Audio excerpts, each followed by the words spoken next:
Shalom semua. Masih ingat ya? Shalom. Agar kita belajar apa masih ingat ya? Daniel. Daniel, standar hidup bangsawan Tuhan. Yes. Nah, hari ini kita akan pelajari satu tokoh terakhir. Yang dimana tokoh ini juga sama-sama punya kerinduan yang luar biasa untuk merenungkan firman Tuhan. Seorang yang masih sangat muda, David. perjanjian baru, David. Oh. salah seorang rasul dan uskup besar juga yang berpengaruh perkembangan gereja di awal. Yang masih muda waktu melayani Tuhan, dan salah seorang murid dan anak yang dikasihi oleh Paulus. Namanya adalah, ada yang tahu? Angelin. Mana ada Paulus yang murid nama Angelin ini? 2 minggu lalu Yosua, terus Daniel, ya Angelin tuh. Fix. Siapa? Ada yang bisa nebak siapa? Simon, Petrus, Andreas, Yakobus, Filipus. Timotius. Oh iya, Timotius. Benar. Ya, jadi kasih tema hari ini, Timotius diposisikan di tempat yang sukar. Kita akan baca sama-sama ayat bacaan kita. Kita baca dulu di Kisah Para Rasul 16 ayat 1 sampai 3. Nah, supaya kita bisa tahu latar belakangnya seorang Timotius itu gimana. Ya, kita baca sama-sama Kisah Para Rasul 16. Kisah Para Rasul 16 ayat yang ke-1 sampai yang ke-3. Siapa yang mau bantu bacakan?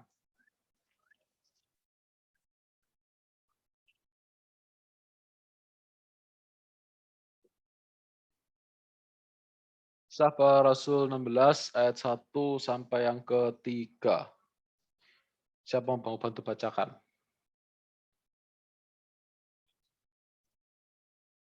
Justin langsung maju, Justin.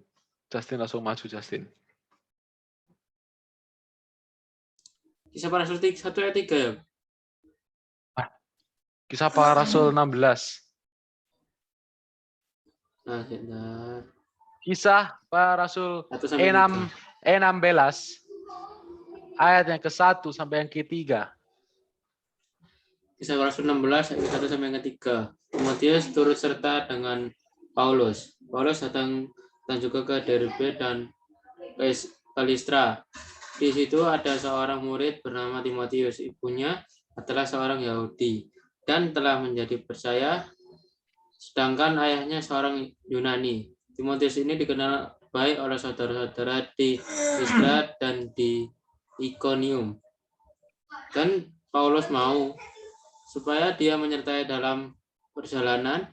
Paulus menyelatkan dia karena orang-orang Yahudi di daerah itu, sebab setiap orang tahu bahwa bapaknya adalah orang Yunani. Oke, thank you, Justin. Nah, dari di ayat yang ke-1 ini dituliskan gini, di situ ada seorang murid bernama Timotius. Jadi kalau dikatakan seorang murid, berarti tandanya Timotius adalah orang yang sudah mulai mendalami firman Tuhan. Seorang murid itu nggak mungkin orang biasa-biasa. Nggak bisa dikatakan murid kalau orang itu nggak pernah serius untuk ikut Tuhan. Kalau kita baca di terjemahan yang bahasa Inggris, dikatakan a disciple. Disciple itu berarti yang orang murid-murid yang benar-benar sudah mengalami proses, sudah diproses, sudah punya pengenalan yang bagus. Bukan. Jadi di sini sebenarnya kalau kita bisa lihat, berarti Timotius ini sudah menjadi orang yang mendalami firman Tuhan, sudah percaya dengan segenap hatinya, sudah diproses dan serius tuh benar-benar ikut Tuhan. Nah, di sini dikatakan ibunya adalah seorang Yahudi dan telah menjadi percaya, sedangkan ayahnya seorang Yunani. Berarti kita bisa lihat bahwa Timotius ini ditempatkan di lingkungan yang campuran, di mana ibunya itu seorang Yahudi yang ditegaskan di Alkitab ya sudah percaya. Jadi bukan Yahudi yang menentang kekristenan, tapi Yahudi yang sudah bertobat, yang sudah percaya Kristus dan mau hidup dalam kebenaran. Sedangkan ayahnya itu adalah seorang Yunani. Nah, jadi Timotius lahir di keluarga yang sudah bercampur. Kalau kita boleh bilang, situasi keluarga dari Timotius ini bukanlah situasi keluarga yang kondusif. Ya bayangkanlah, kalau kita bisa lihat, simpelnya kita lahir di keluarga yang campuran aja, misalkan Misalkan kalau kita mungkin tahu beberapa teman yang orang tuanya yang satu Kristen, tapi yang satu juga Katolik. Nah, dua gini aja sebenarnya sudah bingung loh. Ini bisa membingungkan pertumbuhan rohani dari si anak. Mau ikut mana? Ke Kristen atau Katolik? Padahal sebenarnya kan ini masih nyerempet-nyerempet gitu kan. Masih nggak jauh beda. Nah, lebih parah lagi kalau misalkan Kristen sama satunya apa? Ya agama yang di seberang mungkin. Atau Hindu atau Buddha atau yang Muslim gitu kan. Ini pasti sudah beda, akan sangat berpengaruh di kerohanian dari si anak. Itu kan. Nah, jadi kondisi Timotius itu dilahirkan bukan di kondisi yang mudah. Dia lahir dalam kondisi yang sukar. Apalagi kalau untuk pertumbuhan rohaninya dia, ini nggak mudah untuk dia bisa menumbuhkan kerohanian, nggak gampang. Dua kebangsaan ini, dua agama ini, Yunani dan Yahudi, ini beda jauh. Kenapa? Yahudi itu punya pandangan bahwa satu pribadi yang disembah itu cuma Allah. Berdedikasi tinggi untuk menyembah Allah. Tapi Yunani beda. Yunani itu nggak berbicara tentang kerohanian, tentang keilahian. Enggak, tapi mereka itu berbicara tentang falsafah. Ilmu kebijaksanaan. Mereka nggak percaya sama namanya Allah. Mereka percaya sama dewa. Mereka mengerti yang namanya dewa. Ya kita tahu dewa tertingginya siapa? Dewa Zeus yang mereka abdi, gitu kan. Dan mereka juga terbuka karena mereka berusaha untuk menggali falsafah lain. Mereka itu juga terbuka terhadap pengetahuan-pengetahuan lainnya, berhala-berhala apapun mereka coba untuk pelajari. Sehingga orang Yunani ini nggak punya kepercayaan tetap. Mereka sembah berhala-berhala, mereka sembah patung-patung, dewa-dewa Zeus. Mereka nggak punya identitas yang clear gitu loh. Yang mereka sembah itu siapa? Nah, jadi ini dua hal yang berbeda banget. Dan orang Yunani rata-rata tuh nggak suka sama orang Yahudi yang ikut Kristus. Kenapa nggak suka? Karena merasa bahwa orang Yahudi ini terlalu strict. Sedangkan pada saat itu Israel itu dalam pemerintahannya Yunani, dijajah. Dan orang Yunani, pemerintah Yunani mau supaya bangsa Israel itu ya nggak cuma satu Allah, tapi mau mempelajari yang lainnya. Dan orang Yahudi yang Kristen nggak mau kan, mereka menolak. Sehingga disitulah terjadi yang namanya bentrok. Nah, ini yang terjadi di keluarga Timotius juga. Ibunya seorang Yahudi, tapi ayahnya seorang Yunani yang menerapkan ilmu falsafah. Jadi bisa dibilang akan susah. Timotius ini bisa punya kerohanian yang bertumbuh itu susah, berat. Belum lagi pada saat itu yang terjadi salah satu sistem adat yang sedang berlangsung pada saat itu adalah adat patriarki, sistem patriarki. Yang berarti apa? Ayah itu yang menentukan keputusan dalam keluarga. Nah, jadi kalau begitu si anak ini lahir, pasti mayoritas akan ngikut si ayahnya. Karena jadi nggak gampang buat Timotius ini, ada tantangan tersendiri. Nah, jadi sebenarnya kalau kita bisa lihat di sini,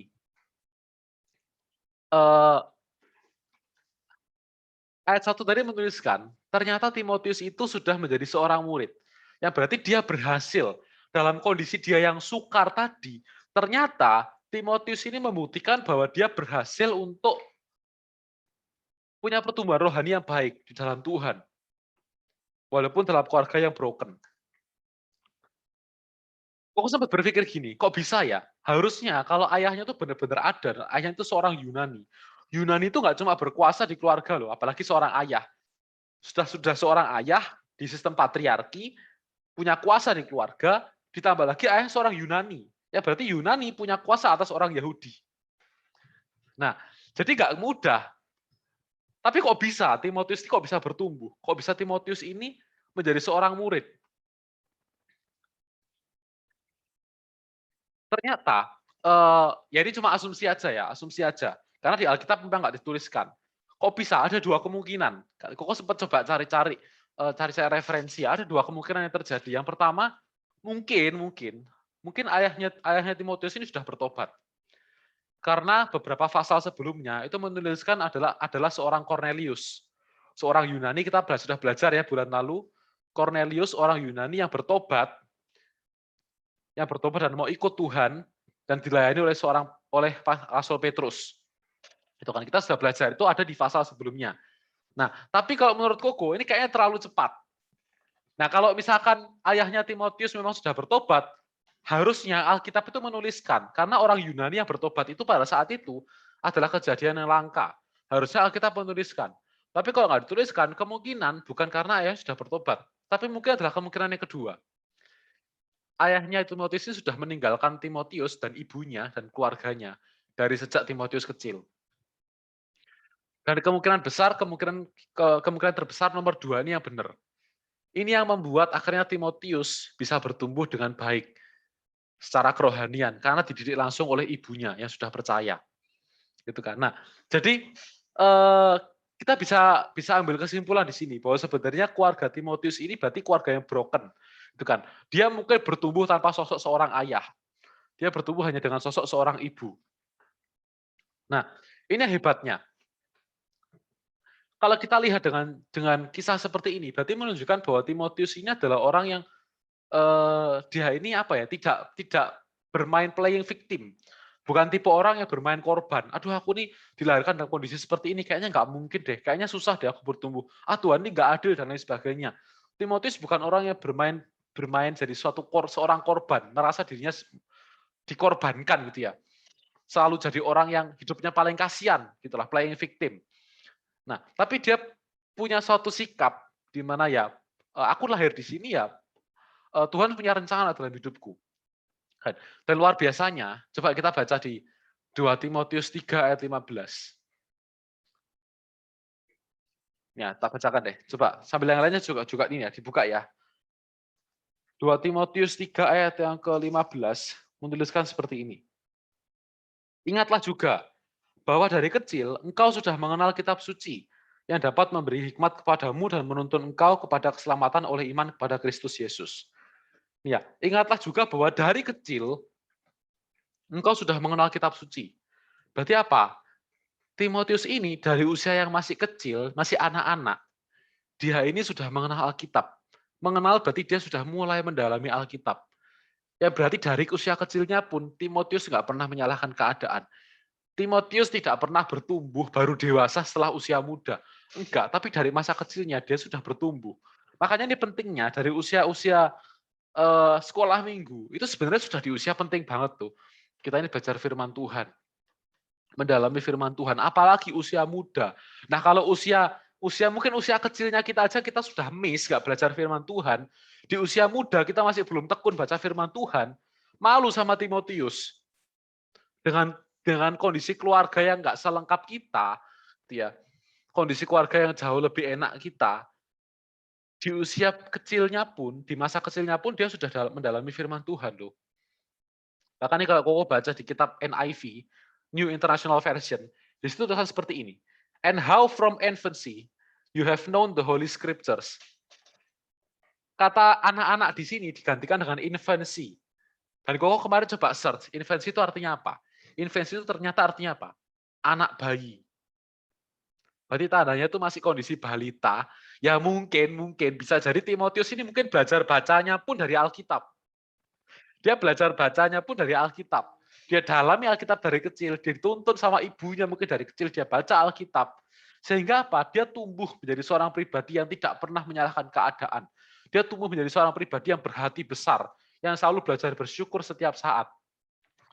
Pendalaman Alkitab itu bisa mengubahkan seluruh aspek karakter kehidupan kita. Dari kecil mendalami Alkitab, maka pertumbuhannya pun akan punya karakter yang baik. Jadi kalau boleh dibilang Timotius ini dewasa sebelum waktunya. Ketika orang lain tuh masih suka main, anak-anak kecil yang lain suka main-main, suka nge-game sama temennya, itu kan mungkin kalau hari ini anak kecil pun sudah main PUBG, dia sudah main Mobile Legends atau apa sama teman-temannya. Tapi Timotius ini punya pendalaman Alkitab yang dalam. Dia pilih, aku harus baca Alkitab. Aku harus rutin untuk dekat sama Tuhan. Merenungkan firman Tuhan setiap hari. Dan kelihatan, coba sekarang kita bisa lihat. Rata-rata anak-anak kecil yang hari ini main sudah dari usia ceprot lahir, mereka langsung dipakai gadget, main Mobile Legends, main PUBG, lihat kehidupan mereka. Rata-rata anak-anak ini bahkan sudah berani ngomong kotor sama orang tuanya.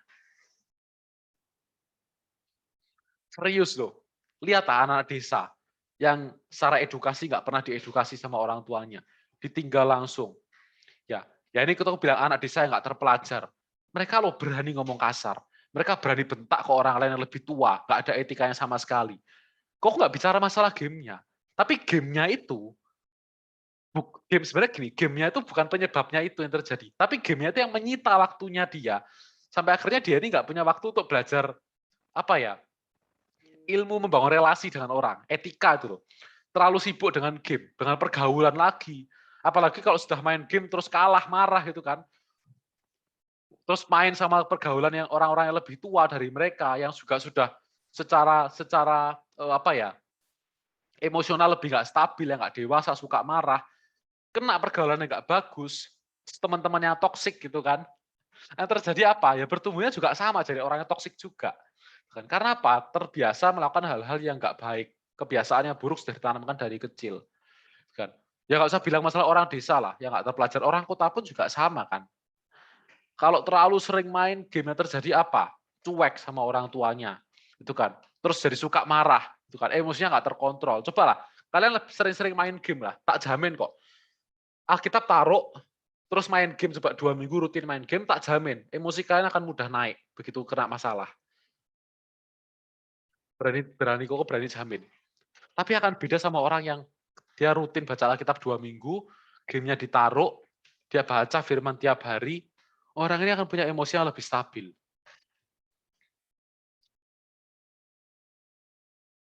Apa yang kita baca, apa yang kita masukkan ke dalam pikiran kita setiap hari, itu akan menentukan karakter kita. Timotius memilih, aku harus baca firman tiap hari. Aku harus baca firman tiap hari. Begitu Timotius pilih, dia akan baca firman setiap hari, yang terjadi apa? Kerohaniannya bertumbuh. Dia bukan orang yang mudah dimakan pergaulannya jahat di sekitarnya. Dari masa kecilnya, balitanya pun dia sudah belajar firman. Kalau kita baca di ayat 1, yang di mana tadi dituliskan, Timotius sudah menjadi seorang murid ya.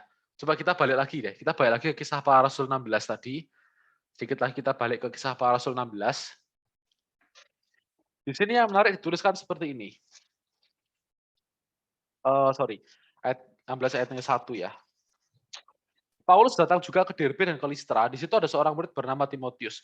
Seorang murid bernama Timotius. Ketika Paulus datang, beberapa sumber menyebutkan usia Timotius ketika pertama kali direkrut sama Paulus untuk jadi muridnya, itu Timotius berusia 15 tahun. Ketika seorang Paulus ini ajak Timotius untuk menyertai perjalanannya. Bisa dibilang ini adalah murid termudanya Paulus. Makanya Paulus sering bilang apa di surat-suratnya? Anakku yang kukasihi. Timotius pun sudah dianggap sebagai seorang anak. Pasti ini terjadi perbedaan usia yang jauh antara Timotius sama Paulus. Alkitab beberapa sumber mencatat bahwa penulisan Alkitab ini dituliskan ketika Timotius itu berusia 15 tahun. Paulus mengunjungi Timotius pada saat itu. Jadi masih muda banget. Tapi sudah dipilih menjadi seorang murid. Nggak mungkin usia 15 ini dia bisa dipilih kalau kerohaniannya itu masih usianya setahun 2 tahun. Kok rasanya nggak mungkin? Itu karena Timotius sudah cicil dari kecil. Dari kecil dia cicil, tiap hari dia baca Alkitab. Yang terjadi apa? Begitu usia muda, dia sudah menjadi salah seorang muridnya Paulus. Muridnya Paulus itu bukan cuma gini ya. Bukan cuma dia ikut Paulus kemana-mana, dia ngekor sama Paulus, cuma belajar-belajar aja, tapi nggak pernah melakukan action.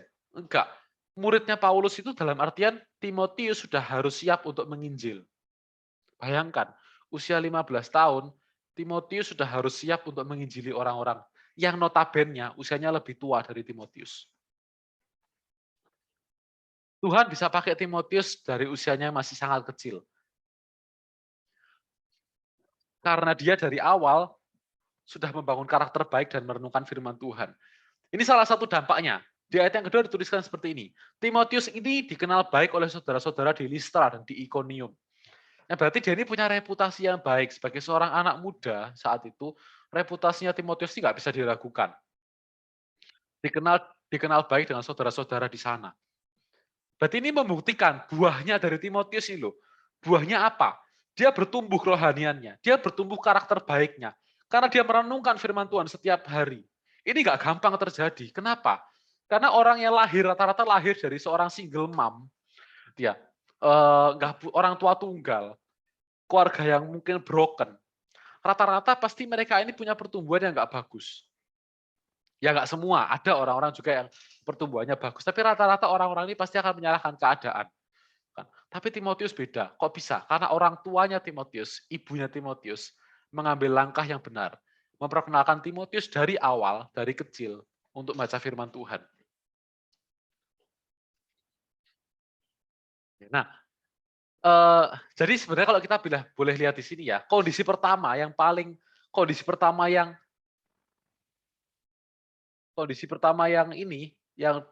sukar bagi seorang Timotius adalah karena Timotius dilahirkan dari keluarga yang broken. Tapi tidak menutup kemungkinan bahwa dari keluarga yang broken sekalipun, Timotius ternyata masih bisa bertumbuh. Dan pertumbuhannya bukan pertumbuhannya setengah-setengah, tapi dia totalitas buat Tuhan, dia baca firman setiap hari, yang akhirnya apa? Di usia 15 tahun, Timotius sudah bisa memulai pelayanannya bersama dengan Paulus. Lalu, hal apa lagi yang Timotius alami? Nah, kita akan belajar ya, kita akan lihat cerita-ceritanya seorang Timotius itu seperti apa sebenarnya. 1 Timotius 4 ayat 12.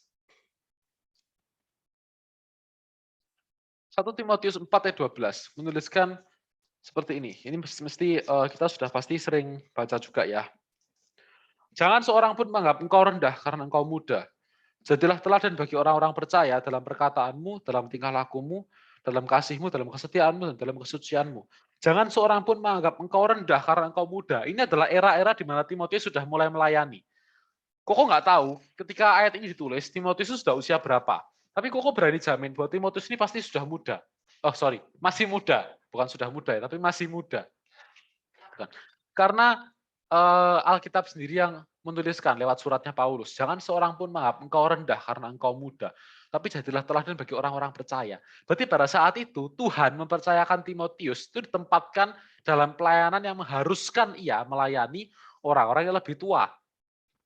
Nah, coba Koko ini ngerasakan banget ya, ketika harus ditempatkan untuk memimpin orang-orang yang juga lebih tua, itu nggak gampang. Kalau memimpin orang yang lebih muda, kayak Koko memimpin kalian, Koko punya otoritas lebih besar. Kenapa? Karena secara usia juga lebih di atas kalian, itu kan. Dan kalian pun kalau mau ngelawan Koko pasti akan mikir-mikir dulu, betul? Karena secara usia Koko lebih dewasa dari kalian, gitu. Pasti kalian akan mikir-mikir dulu. Tapi beda sama orang yang lebih tua. Kalau lebih tua ya nggak bisa. Mereka mau ngelawan ya pasti dilawan lah. Karena yang memimpin orang yang lebih muda. Koko dalam penyampaiannya pun juga harus hati-hati. Kalau Koko ngomong sama kalian, Koko bisa ngomong belak-belakan. Ya, belak-belakan bukan dalam artian yang nyinggung kalian ya, yang ngata-ngatain nggak benar ya, enggak ya. Tapi ketika Koko ngasih statement buat kalian, statement yang terkesan mungkin menggurui, ya Koko nggak akan takut gitu kan. Kenapa ya? Karena secara usia lebih tua. Itu kan. Kalian pun juga sama kan pasti kan. Ngomong ke orang yang lebih muda, dengan nada menggurui pun ya nggak apa-apa gitu kan. Kita nggak mikir-mikir gitu loh. Maksudnya nggak jadi kayak terkesan, aduh aku menggurui deh. Aduh aku merasa bersalah. Ya nggak masalah gitu kan. Tapi akan beda cerita kalau kita memimpin orang yang lebih tua. Begitu kita salah ambil kalimat, salah pilih kalimat, itu bisa menyinggung egonya mereka. Itu bisa singgung egonya mereka. Mereka kan merasa kurang ajar banget nih anak satu ini. Sudah berani gurui aku. Belum makan asam garam, masih muda, masih ingusan, sudah berani gurui aku. Itu kan, nyinggung ego. Bentrok sama egonya mereka. Dan Timotius ditempatkan di posisi seperti itu. Gak gampang buat Timotius.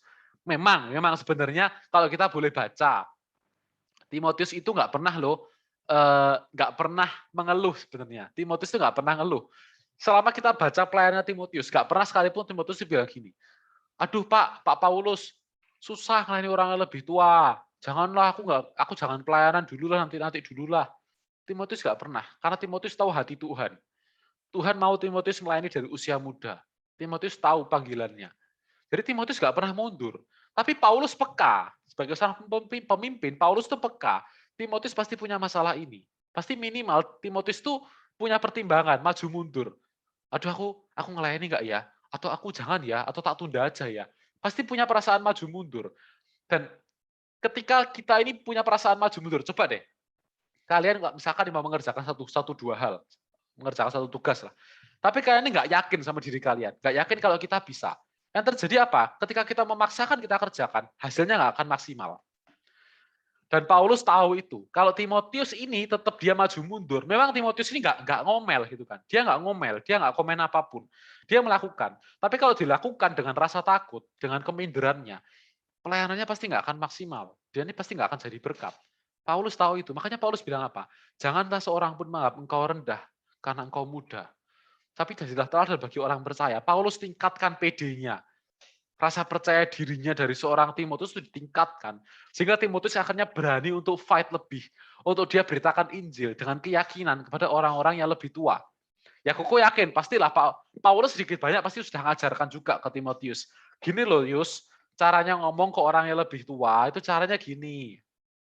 Gini loh nak, caranya ngomong seperti ini ya. Kamu harus pilih katanya seperti ini, kamu harus lebih hormat sama orang lebih tua.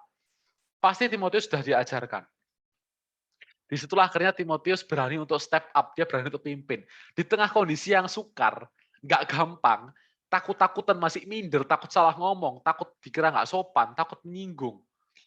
Tapi Timotius tetap lakukan itu. Di tengah kondisi yang sukar, Timotius tetap jalan. Kalau Timotius nggak punya dasar Alkitab yang kuat, dia nggak mungkin kenali panggilannya dia. Begitu mengalami masa yang sukar, orang ini akan mundur. Kita pun juga sama. Someday, kita ini masih muda banget tuh. Rata-rata masih banyak yang muda.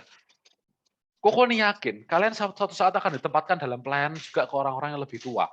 Ya entah dalam pelayanan yang asli buat Tuhan, atau pelayanan dalam artian di pekerjaan kalian. Kan pasti akan ditempatkan dengan orang-orang yang lebih tua. Dan Koko nih yakin, orang-orang yang hidupnya berkenan di hadapan Tuhan, orang-orang ini pasti akan diangkat jadi pemimpin. Bahkan setelah dari usia muda. Jadi kalian ini kalau hidupnya dalam Tuhan, kalian mesti siap mengalami apa yang Timotius alami. Memimpin orang yang statusnya lebih tua. Dan kalian nggak boleh minder. Makanya apa yang Paulus katakan ini, cocok buat kita semua. Janganlah seorang pun menganggap engkau rendah karena engkau muda. Tapi jadilah teladan bagi orang percaya. Dalam tingkah lakumu, dalam kesucianmu. Dalam ya apapun yang kamu perbuat lah. Harus berani, harus mau untuk unjuk gigi. Sekalipun kita ini masih muda, tapi bukan berarti kita sombong ya. Unjuk gigi berarti kita menyombongkan diri kita. Enggak. Kita tetap dengan hormat. Tapi kita tetap mau step up, mau untuk memimpin bagi mereka. Kita pasti nanti suatu saat akan mengalami hal ini. Dan kalau kita nggak punya dasar Alkitab yang kuat, kok kan berani jamin, kita akan minder nanti. Kita pasti nggak akan berani untuk melakukan itu. Makanya, Alkitab ini penting banget untuk mendongkrak leadership-nya kita, kepemimpinannya kita itu juga penting. Koko ya, hari ini, Koko tuh belajar banyak sekali buku leadership. Tapi tahu nggak, semua buku leadership itu secara teori, itu di Alkitab ternyata ada semua.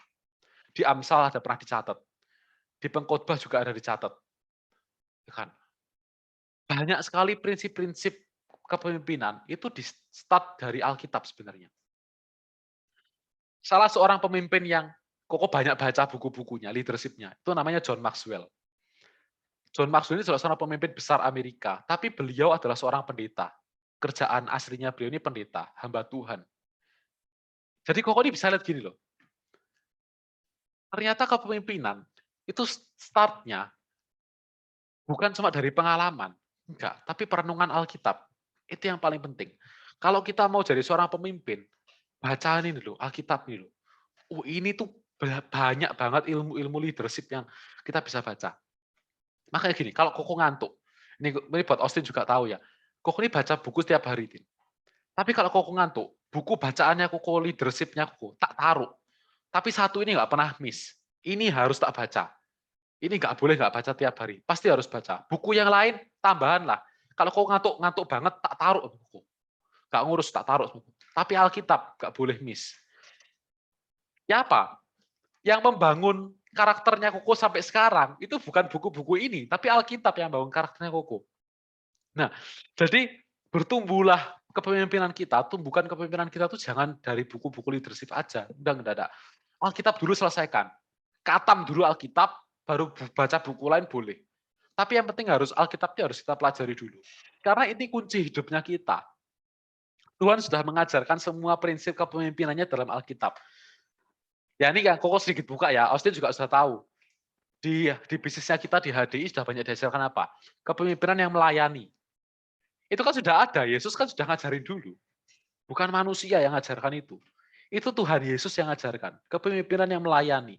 Ketika Tuhan Yesus mau mengarahkan murid-muridnya untuk jadi seorang pemimpin, apa yang dilakukan? Tuhan cuci kaki murid-muridnya. Satu persatu Yesus cuci kaki murid-muridnya. Kalau kita mau bertumbuh jadi orang yang hebat, Tuhan janjikan kan kamu akan jadi kepala dan bukan ekor. Tapi yang namanya kepala, itu mesti kepalanya harus diisi juga dengan Alkitab. Kalau kepalanya kita nggak pernah diisi sama Alkitab, ya sorry to say, kita akan jadi ekor pasti. Itu ya, semua pasti akan jadi pemimpin. Makanya pemimpin harus punya, maaf kata ya, isi otaknya harus diisi sama Alkitab. Nggak boleh diisi sama hal-hal dunia. Kita harus baca firman setiap hari. Itu yang akan membuat kita jadi pribadi yang kuat. Imannya kuat, pengharapannya kuat, kasihnya kuat, penguasaan dirinya kuat, buah rohnya kita tuh akan kuat banget. Begitu kita renungkan firman Tuhan tiap hari. Jadi kepemimpinan itu nggak ditentukan sama usia ya. Jadi jangan pernah kita ngomong gini, kalau satu saat kalian dipercaya tanggung jawab untuk melakukan pelayanan apapun atau memimpin di bidang apapun, contoh kalian di kuliah dipercaya sebagai seorang ketua. Ngomong gini, oke siap, saya mau, tapi nanti tolong ajari saya ya. Iya, ngomong gitu. Jadi jangan pernah kita ngomong gini, jangan aku takut nggak bisa jadi ketua. Wih, itu berarti kita sudah langsung menjatuhkan identitasnya kita sebagai seorang pemimpin. Begitu kita ngomong, aku nggak bisa jadi ketua, aku ngikut aja. Bukan gitulah orang Kristen. Kayaknya Pak Rasul pun nggak pernah kayak gitu ya. Rasul Petrus nggak pernah tuh bilang, aku ngikut aja lah Tuhan. Aku nggak mau, aku jadi ketua pemimpin. Nggak mungkin. Ketika Pak Rasul diutus langsung, pergi ke sana, penginjil ke sana, yang dilakukan apa? Mereka langsung jalan. Nggak ada satupun dari mereka yang bilang gini, aduh Tuhan Yesus nggak bisa, atau mungkin pada satu Petrus yang mimpin ya di kisah Pak Rasul ya.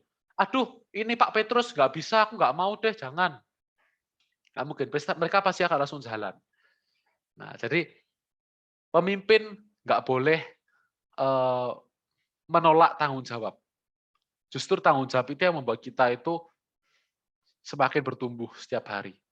Di pelayanan, di pekerjaan, di kuliah, apapun tanggung jawab yang diberikan ke kita, ambil. Kecuali kalau kita dalam kasus memang lagi sibuk banget. Aku sibuk banget, gak ada waktu untuk ngelola, nanti malah jadi bumerang. Kalau tak ambil, terlalu banyak tanggung jawab, aku nggak bisa handle, malah ngerusak tim. Jangan gitu. Ya itu nggak apa-apa. Itu masih oke. Tapi kalau kita menolak karena alasan kita takut memimpin, jangan. Itu merusak identitas kita sebagai seorang kepala. Oke, ya, jadi pemimpin nggak pernah tentukan sama usia. Siapapun bisa memimpin, asalkan satu, baca firman Tuhan dulu sama andalkan Tuhan. Pasti kita akan dimampukan untuk bisa memimpin. Oke, kita baca di ayat yang ke 1 Timotius 4. Kita balik lagi. 1 Timotius 4 ayat yang ke-13.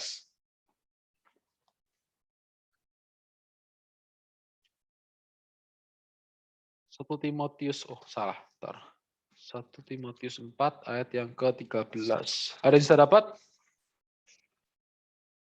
1 Timotius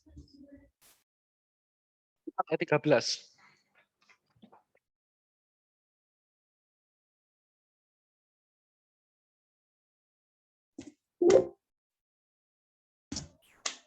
Matius 4 ayat 13 mana?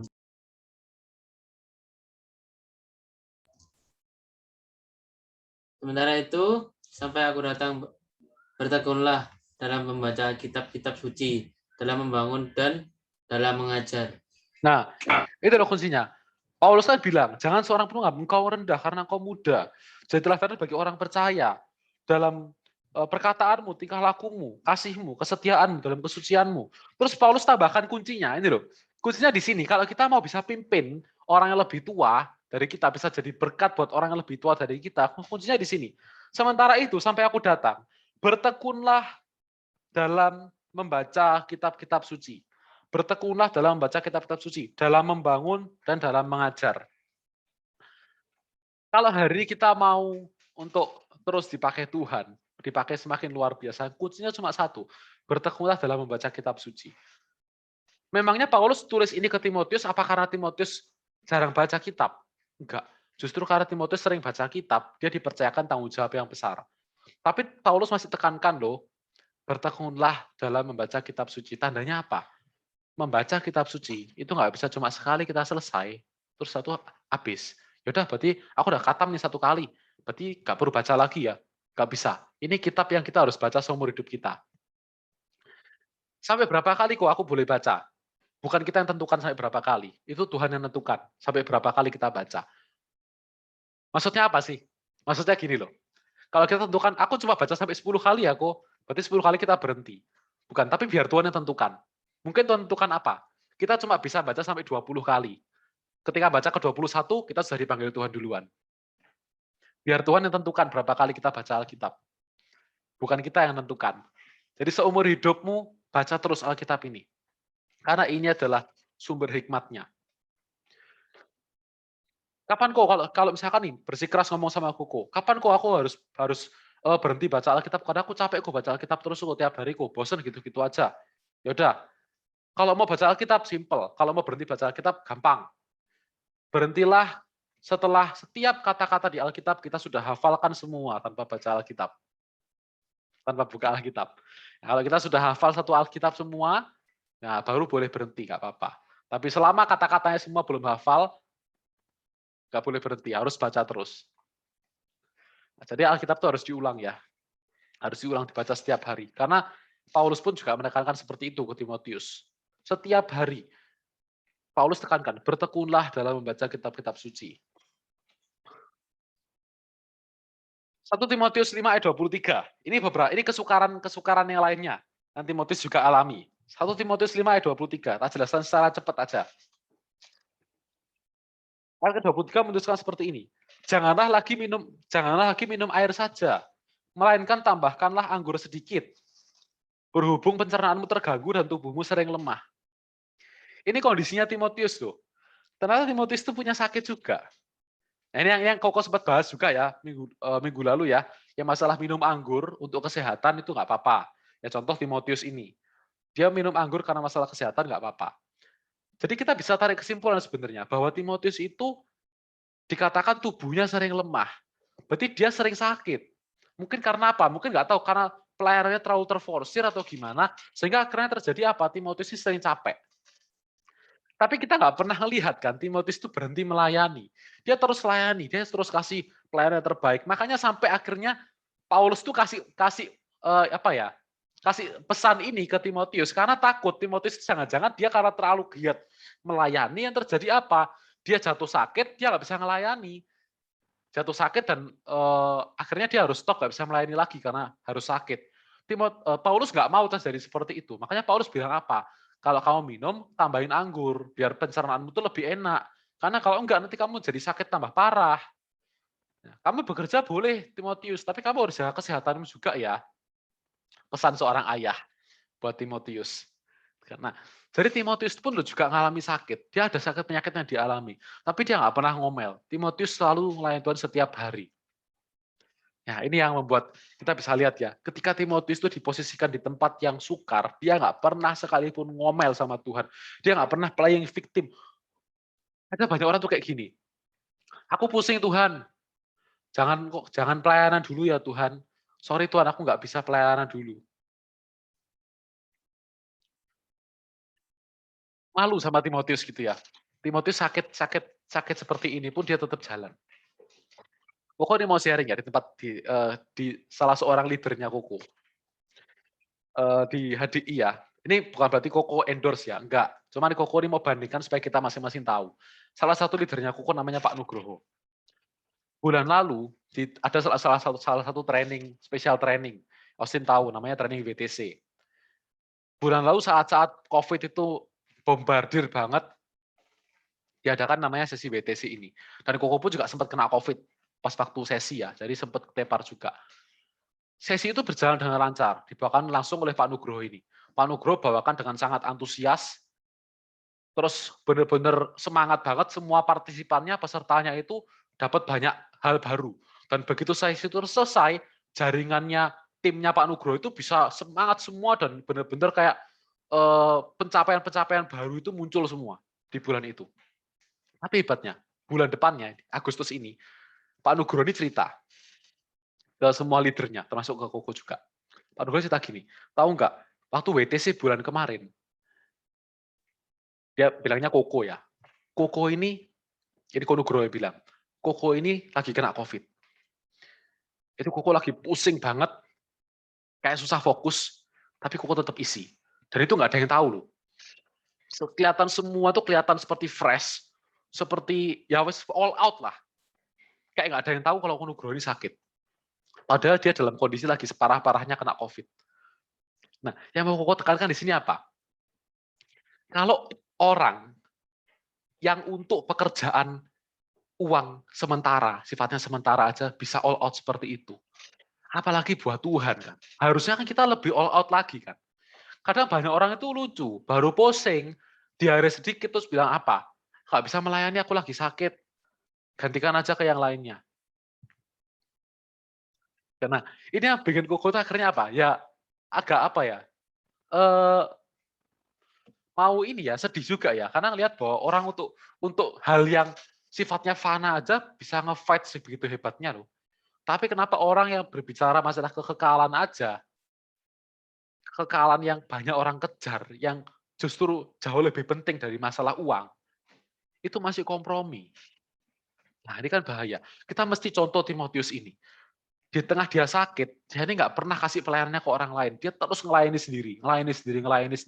Diposisikan di masa yang sukar, tapi Timotius nggak pernah mengeluh. Dia terus jalan. Kuncinya apa? Dia paham firman Tuhan, dia paham ini panggilan Tuhan, dia paham kalau dia berhenti melayani, maka banyak sekali orang di luar sana yang nggak akan kenal Kristus. Gimana kalau hidup mereka rusak? Gimana kalau hidup mereka kenal Tuhan? Gimana kalau mereka masuk neraka? Gimana kalau mereka dibinasakan? Mungkin Timotius pikir seperti itu. Sehingga nggak ada waktu buat Timotius break. Dia terus layani. Dan buktinya, pelayanannya semua berhasil. Dan Timotius lakukan. Selama kita punya pengenalan yang benar akan Tuhan, hidup kita itu akan jadi dampak yang besar. Persis seperti pelayanan Timotius. Pelayanan yang diurapi Tuhan. Sekarang kita akan lihat, singkat aja. Kita baca di 2 Timotius 3. 2 Timotius 3 ayat 16-17. Kita nggak lompat-lompat ya, supaya bisa punya gambarannya jelas.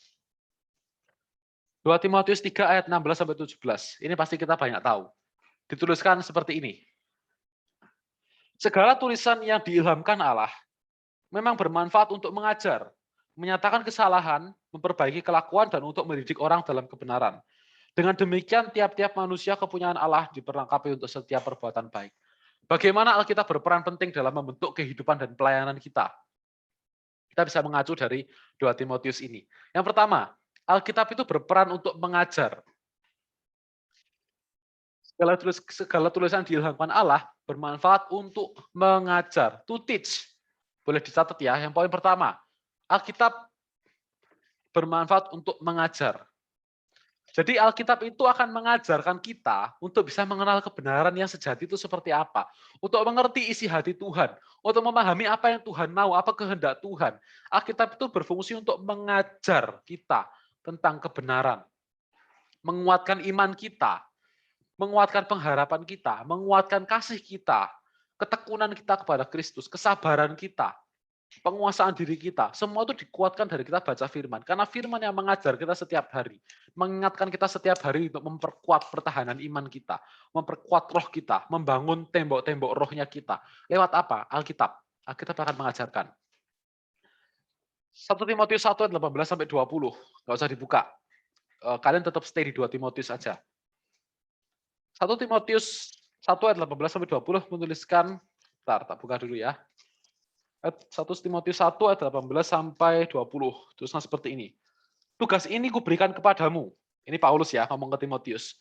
Tugas ini kuberikan kepadamu, Timotius anakku, sesuai dengan apa yang telah dinubuatkan tentang dirimu. Supaya dikuatkan oleh nubuat itu, engkau memperjuangkan perjuangan yang baik dengan iman dan hati nurani yang murni. Beberapa orang telah menolak hati nuraninya yang murni itu, dan karena itu kandaslah iman mereka. Di antaranya Himeneus dan Alexander yang telah kuserahkan kepada iblis supaya jera mereka menghujat. Nah, jadi ketika dalam masa pelayanannya Timotius itu nggak melayani di masa yang gampang. Timotius selain dia layani ke orang-orang tua, Timotius juga banyak diperhadapkan dengan orang-orang yang mengikuti ajaran sesat. Jadi Paulus banyak tekankan apa? Hati-hati juga sama ajaran-ajaran ini. Karena Timotius tempatkan di tempat orang-orang yang banyak ajaran sesat. Mesti hati-hati. Dan ini yang diteruskan lagi ya, di 1 Timotius yang pasal yang ke-6, itu juga teruskan seperti ini, ayat 20-21. Hai Timotius, peliharalah apa yang telah dipercayakan kepadamu. Hindarilah omongan yang kosong dan yang tidak suci, dan pertentangan-pertentangan yang berasal dari apa yang disebut pengetahuan. Ya, di falsafah ya, orang Yunani itu suka sekali menyesatkan orang dengan pengetahuan.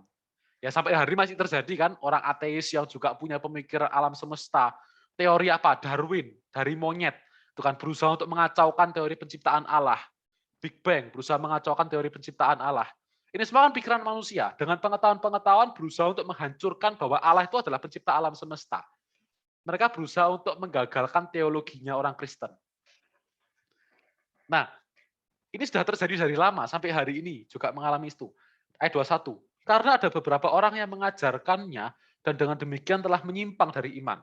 Kasih karunia menyertai kamu. Kalau kita nggak baca Alkitab, yang terjadi apa? Kita pasti akan disesatkan oleh dunia. Kita mungkin akan percaya bahwa manusia itu berevolusi dari seorang monyet awalnya. Berarti kita kan monyet dari awal kan? Berarti kita kan binatang dari awal, bukan manusia. Betul ya?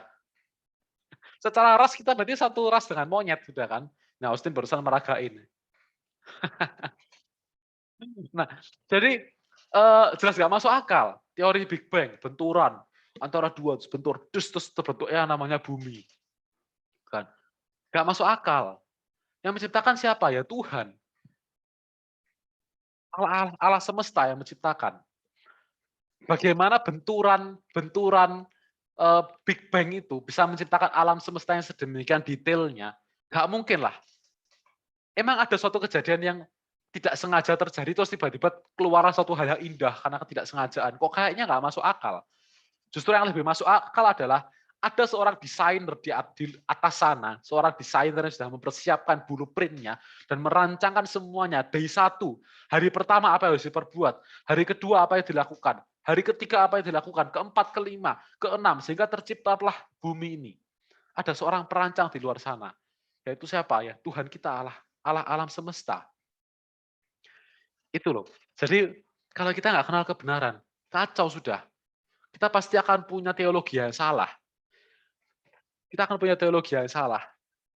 Dan itu bahaya, kita bisa disesatkan. Belum lagi dengan penyesatan yang sudah mulai ke ajaran Yesus. Yesus Kristus adalah suatu ciptaan. Bukan Allah, dia adalah diciptakan. Dia adalah penciptaan yang tunggal. Ciptaan yang sulung, yang pertama. Itu kan. Sebelum Allah menciptakan yang lain, Allah ciptakan dulu Tuhan Yesus. Salah total. Salah total. Nah, jadi pengajaran yang salah itu bisa membuat kita punya teologi yang salah. Teologi yang salah akan menentukan cara hidup kita. Cara hidup kita juga pasti akan salah. Cara hidup yang salah akan menentukan keselamatan kita. Jadi mesti hati-hati. Makanya kita penting untuk baca Alkitab setiap hari. Oke, balik lagi. Yang kedua, yang pertama to teach, untuk mengajar. Bentar, ketutup lah kitabnya kuku. Yang kedua, untuk menyatakan kesalahan. Alkitab juga berfungsi untuk menyatakan kesalahan kita. Alkitab berisi kebenaran untuk kita bisa merefleksikan diri kita dan mengevaluasi kesalahan yang kita lakukan. Oke, jadi kita bisa evaluasi ya. Kalau ada yang salah, ada yang nggak benar yang kita lakukan, Alkitab itu bisa evaluasi kita. Ada loh, kita baca Alkitab, pasti pernah semua kan, baca Alkitab terus masa ditegur. Aduh, kok kayaknya ini aku banget ya, kok kayaknya ini aku banget yang salah kayak gini ya. Atau dengar khotbah terus ditegur. Merasa seperti ditusuk gitu ya. Itu berarti Alkitab sedang menyatakan kesalahan. Ya memang pastinya nggak serta-merta lewat Alkitab ya, pasti lewat Roh Kudus juga.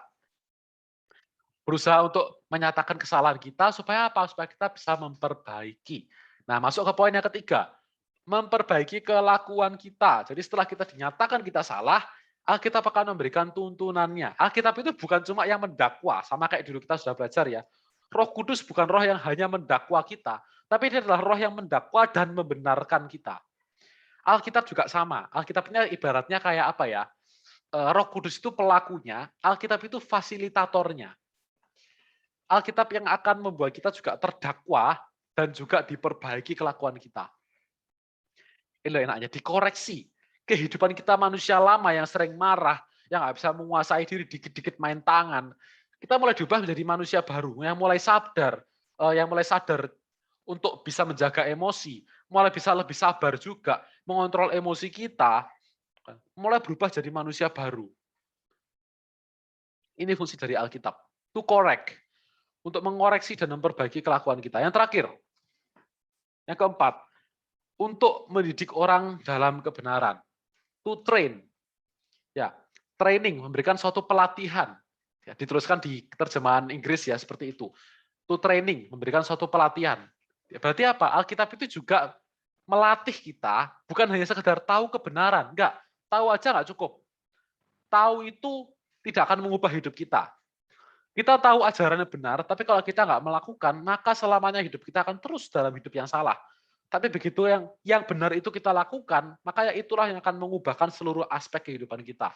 Dan Alkitab tidak dibuat untuk dibaca dan hanya dipahami. Alkitab dibuat untuk dilakukan. To train, untuk melatih kita, untuk menerapkan kebenaran dalam kehidupan kita sehari-hari. Kita baca di yang terakhir, 1 Timotius 4 ayat 12-15. Kita baca full-nya ya.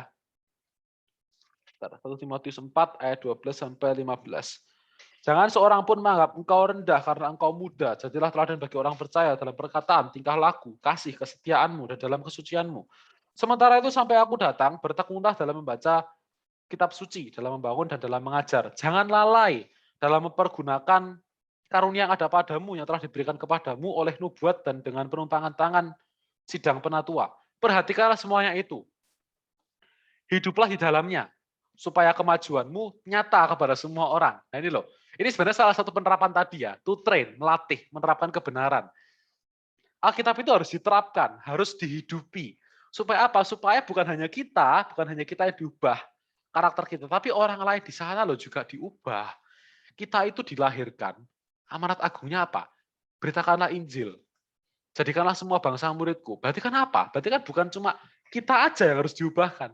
Tapi bagaimana kehidupan kita itu bisa mengubahkan orang lain. Bukankah itu yang Tuhan mau sebenarnya dalam hidup kita? Berarti tandanya apa? Terapkan Alkitab itu dalam hidup kita, bukan hanya buat kita, tapi juga buat orang lain.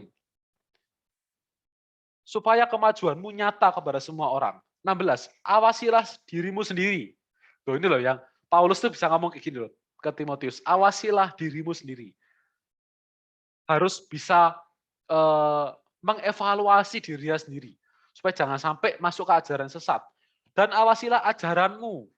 Ajaran ini pasti juga berkaitan dengan Alkitab. Karena pada saat dulu ya, sumber kebenaran itu apa? Ya Alkitab aja, sampai saat hari ini juga ya. Maksudnya mereka itu nggak ada yang namanya khotbah-khotbah seperti hari ini loh. Kalau kita mungkin mau khotbah, masih bisa belajar dari khotbah orang lain. Tapi Timotius nggak bisa lah. Dia mau belajar dari siapa? Khotbah nggak ada yang direkam. Kan? Dia mau nggak mau juga harus belajar dari Alkitab. Nah, jadi awasilah ajaranmu. Lalu tulisan apa lagi di sini? Bertekunlah dalam semuanya itu. Karena dengan berbuat demikian, engkau akan menyelamatkan dirimu dan semua orang yang mendengar engkau. Jadi Alkitab yang kita renungkan setiap hari, bukan hanya akan bermanfaat dalam hidup kita, tapi Alkitab yang kita renungkan setiap hari ini akan bermanfaat buat diri kita sendiri, dan juga akan bermanfaat bagi orang lain di sekitar kita, orang-orang yang kita layani. Dan pada akhirnya, di usia yang ke-48 tahun, Timotius dipercaya untuk menjadi seorang uskup di salah satu gereja yang ternama, yaitu gereja Efesus. Usia yang masih sangat muda untuk seorang uskup, 48 tahun. Dan Efesus itu bukan gereja yang main-main. Efesus itu punya penduduk pada saat itu ya, penduduknya Efesus pada saat pelayanan Timotius, itu mencapai di angka 250.000 orang yang menjadi penduduknya Efesus. Dan 1/3, beberapa ini nggak pasti ya, tapi beberapa sumber menuliskan 1/3 dari penduduk Efesus itu merupakan jemaat Efesus. Jadi bayangkan kalau 250.000 berarti 1/3-nya adalah 80.000 orang, lebih mungkin 85.000 lah katakanlah. 85.000 jemaat dipimpin oleh seorang anak muda ini yang namanya Timotius. Di usia 48 tahun, ya mungkin kelihatan bukan muda lagi ya, tapi bayangkan 48 tahun dia memimpin 85.000 orang jemaat, memimpin 85.000 orang jemaat dan memberikan dan mengajar ke mereka. Yang pasti banyak orang tua juga di sana. Ya, jadi apa? Apa yang Timotius sudah lakukan sejak dari masa kecilnya itu membuahkan hasil yang luar biasa. Di setiap masa sukarnya dia bisa tangani satu persatu. Dia bisa tekun baca Alkitab setiap hari. Yang terjadi apa? Tuhan percayakan dia dengan tanggung jawab yang jauh lebih besar. 85.000 orang dipercaya di bawah kepemimpinan seorang Timotius ini, supaya 85.000 orang ini bisa bertumbuh lewat ajaran-ajaran dari seorang anak muda ini. Jadi, baca Alkitab gak pernah rugi, kita akan lihat jangka panjangnya nanti. Anak muda satu ini, Timotius ini sudah mengabdi pelayanan 33 tahun, dari 15 tahun sampai 48 tahun, dan 33 tahunnya dia nggak sia-sia. 33 tahunnya dia membuahkan hasil yang luar biasa, dia menjadi seorang uskup besar pada akhirnya, yang bisa memimpin puluhan ribu orang dalam gereja Efesus. Baca Alkitab setiap hari membuat kita bisa punya pengaruh besar ke depannya nanti. Kita nggak pernah tahu seberapa besar Tuhan mau bawa kita. Nggak ada yang tahu. Tapi kalau kita setia, Tuhan pasti akan bawa kita ke perkara besar. Ya perkara apapun itu, tapi pasti Tuhan akan bawa kita ke perkara besar. Selama kita setia baca Alkitab setiap hari, kita renungkan firman Tuhan setiap hari, kita cintai firman Tuhan setiap hari, maka bukan hanya hidup kita yang diubahkan, tapi hidup orang-orang di sekitar kita pun juga akan diubahkan. Oke? Diberkati semua? Amin. Ya, kita berdoa. Amin. Tuhan Yesus, terima kasih buat setiap kebaikan-Mu dalam hidup kami. Kami bisa memahami bahwa Engkau punya hati yang begitu besar ya Tuhan bagi kami semua untuk kami merenungkan firman-Mu setiap hari. Oleh karena itu ya Tuhan, kami tahu betapa firman-Mu itu punya dampak yang sangat besar bagi kehidupan kami. Seperti Timotius yang sudah mendedikasikan dirinya dari usia muda, sehingga akhirnya di akhir hidupnya dia bisa dipakai luar biasa ya Tuhan untuk mengembalakan puluhan ribu jemaat di bawah kepemimpinannya Tuhan. Dan kami percaya kami pun juga ditentukan untuk melakukan perkara-perkara besar, tapi Tuhan bentuklah kami dari usia muda kami, jangan biarkan kami minder, takut, untuk tidak bisa memimpin ya Tuhan, tapi berikan kami rasa percaya diri yang kuat, yang teguh, mampukan kami supaya kami bisa melakukan perkara-perkara yang besar, dan biarlah dasar dari segala sesuatu ini ya Tuhan adalah merenungkan firman-Mu setiap hari. Ajari kami untuk mencintai firman-Mu, mencintai kebenaran-Mu, supaya setiap hidup kami akan diubahkan. Juga hamba berdoa bagi setiap anak muda-mudi yang Kau kasih ini ya Tuhan, kiranya Kau terus memimpin mereka, supaya mereka berjalan dalam kebenaran-Mu, supaya mereka terus melangkah dalam rencana-Mu ya Tuhan.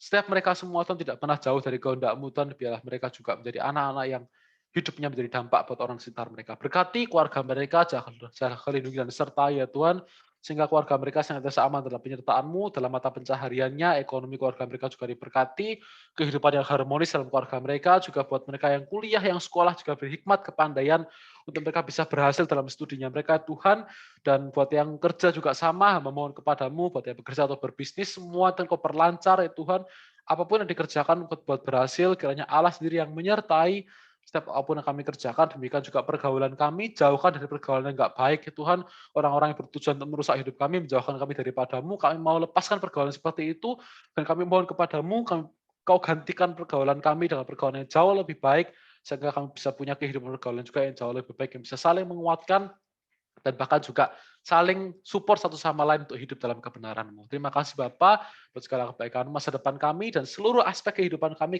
serahkan dalam tangan-Mu, karena kami tahu Allah pegang kendali atas seluruh hidup kami, dan kami tahu kami tidak pernah ditinggalkan sendiri. Kami percaya kepadamu Tuhan, kami percaya buat segala kebaikan-Mu yang Kau berikan dalam hidup kami. Anak muda yang dikasihi Tuhan, kiranya berkat damai sejahtera dari Allah Bapa melimpahi kita semua, serta kasih karunia Tuhan Yesus Kristus yang beri kita kasih setiap saat, yang membuat kita bisa merasa dikasih dan tidak pernah sendirian, serta persekutuan dengan Roh Kudus yang membuat kita terus mencintai hadirat Tuhan, mencintai firman Tuhan, menyertai kita mulai dari sekarang dan sampai selama-lamanya, hingga kita dipakai Tuhan luar biasa, dan nama Tuhan dipermuliakan lewat apa yang kita kerjakan. Yang sudah terima berkat Tuhan, mari sama-sama kita mau katakan, amin. Ya, thank you semuanya. Ya, thank you Anel, God bless you. Tuhan berkati semua. Ada Austin, ya Zoom. Novi, Ya. Justin, Yeri, Angie, Evelyn, thank you semua. Pelayanannya juga Halo. thank you. God bless. Besok jangan lupa ibadah ya. Yo.